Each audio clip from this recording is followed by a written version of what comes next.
Okay, I'm going to do a code from ICD-10-CM that will need placeholders. So when we've been talking about the symbols before the code, if it has a check mark or a stop sign, don't forget, always look at the bottom of your book. It will tell you whatever that symbol means. All right. So you can be in a chapter like S codes. It's going to be intimidating. It could be. Because if you look at it, look at all of those red symbols. I see a triangle. I see this purple one. Okay, all of these are going to be found, of course, like I said, at the bottom of the book.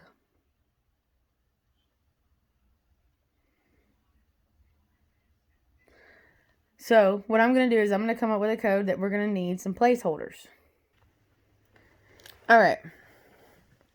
So when it comes to a placeholder, when you see the symbol like the check mark or the stop sign, some of them will have a number. Okay, in my book, which is a 2019, has a check mark and a 6 next to it. I know that my code is going to have 6 characters total. So if you come up with the answer that is less than 6 characters, you might need to use a placeholder. Okay? Now, placeholders are in the form of an X. But let's get down to business. Okay? The question is a third degree burn to the scalp, 10% total. And then it says initial encounter. That tells me that when I get to the actual section of this code, I'm going to be given an option of A, D, or S. Now, if this is the first time it's ever happened, then it is an initial encounter. Now, if it's subsequent, they are receiving care for whatever that initial encounter was. And then sequela, that's going to be any kind of complications or conditions, direct result of injury or condition. So if you do something as an injury that's going to determine or make you have extra care or continuous care throughout this issue or the rest of their lives, then it is going to be S. So our question was third degree burn to the scalp, 10% total. So all we're talking about is the burn. So let's go to our index and we're going to go to burns. All right, now don't let this intimidate you, because if you look, burn starts here and goes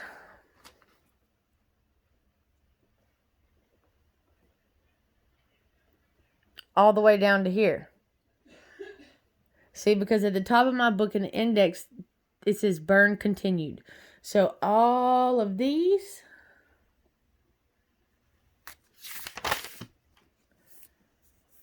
up till all of these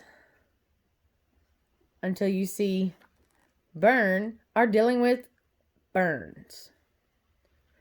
So let's look at our question. We know it's a burn. Where is it though? It's on the scalp.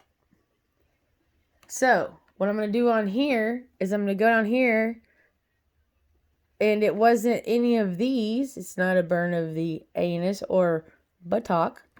It's not arm, back, and if you notice, these that are indented are in alphabetical order. Well, I know that scalp starts with an S, so let's go ahead and skip until I get to the S's.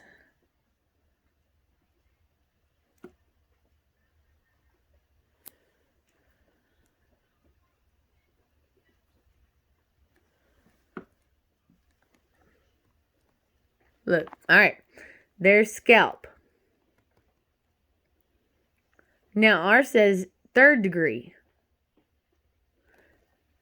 which all these indented underneath scalp are referring to the burn and what type of burn is on the scalp. We already know it is a 3rd degree. So what I'm going to do is I'm going to go to T20.35. Okay, so I got to my burn section. I went ahead and went to the beginning of that section because in the index, our code said 1020.35 of where to send us to. So I'm going to go to the beginning of that section, T20. Okay, I want to show you something. If you go over a little bit, it even gives you a diagram explaining each degree of burn. And there are a lot of pictures in these books to help explain to you all the information you need is actually in these books. So mine said T20.35. Let's make sure until we get there, okay? It wasn't a burn of unspecified degree. It's not. It was specified. It said 3rd degree. So we know it's not that. Let's go to T20.3. Burn of 3rd degree. Okay, well that checks off. Of head, face, and neck. Maybe, because it says head. And then if you look, anything that's in red underneath it, it says use additional external cause code to identify the source, place, and intent of the burn. Well, we don't have that information, so we don't have to worry about that part yet. So let's go through our T20s. It's not going to be unspecified because it tells us it's on the scalp. Now this is 3rd degree of the ear, but we're not talking about the ear either. So let's keep going. Now all of these have an X in front of it and a 7.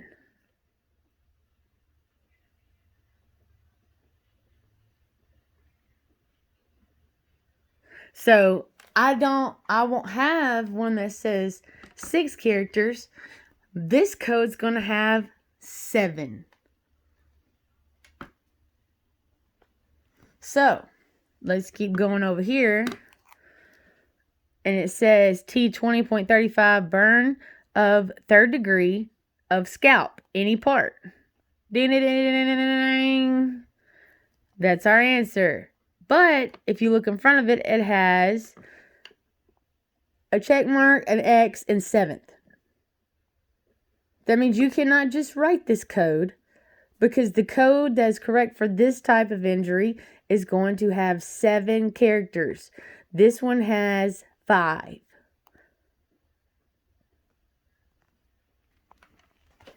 Okay, so my code is kind of like playing hangman. It should fit 5, 6, 7. So my code should not be shorter than this amount of characters. Okay? So when we go back to our book and it has a check mark with an X and then 7th, we took care of the 7th part. But the check mark and the X means that there's going to be placeholders. If you go down to the bottom of your page and you see this has a check mark, an X, and a 7th. So, whenever I was talking to you guys about A, D, and S, that's going to come last. Okay? Now, it tells us on here, initial encounter. So, in your book, when we went to the beginning of that section, like right here, the appropriate 7th character is to be added to each code from category 1020. So I know it's going to be the last character, the 7th character. And our burn is an initial encounter. Okay? So I know over here, on my big old piece of paper, I'm going to have an A. And that takes care of my initial encounter. But, of course, we still have to find out what the rest of this is. Now, we know in our book, it's going to be T20.35. So let's go ahead and put that down here. T20.35.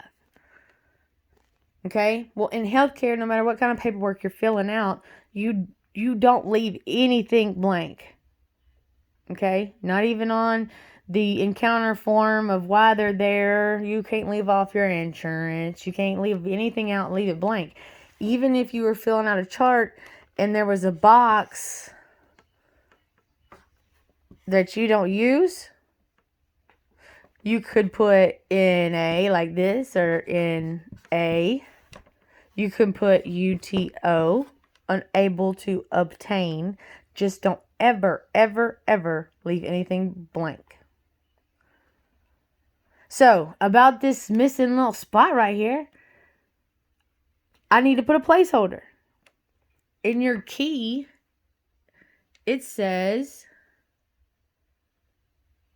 X. I'm going to use X as my placeholder. So my code is actually 1020.35, an X, because you can't leave anything blank, and this is the first time they decided to catch their scalp on fire. Okay? In fact, now that I think about it, Michael Jackson had this code in his chart at one point from his Pepsi commercial when his hair caught on fire. It was an initial encounter as far as we know, and it was his scalp. Now, whether or not it was a 3rd-degree burn or not might change things, but I think it was pretty bad. So your placeholders are always going to be an X. You'll have some codes that might be like T20 point, let's just make one up, okay? 4. But it still says that you need 7th. Like that. So, I could draw my blank, so I already know it needs to be 7, right? 1, 2, 3.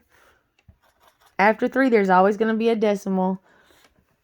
4, 5, 6, 7. But I know that this is my code. So let's go ahead and put it in then. So you got T20.4. Now, let's say this is a burn because it's T code. And it's the first time that ever happened to them. I know that my A, my initial encounter, is going to be my last character, my 7th character. Just like this code we just did, we cannot leave anything blank. And it tells us right here that we're going to use an X as our placeholder. So I would fill in this area and this area with an X. And that is how you do placeholders.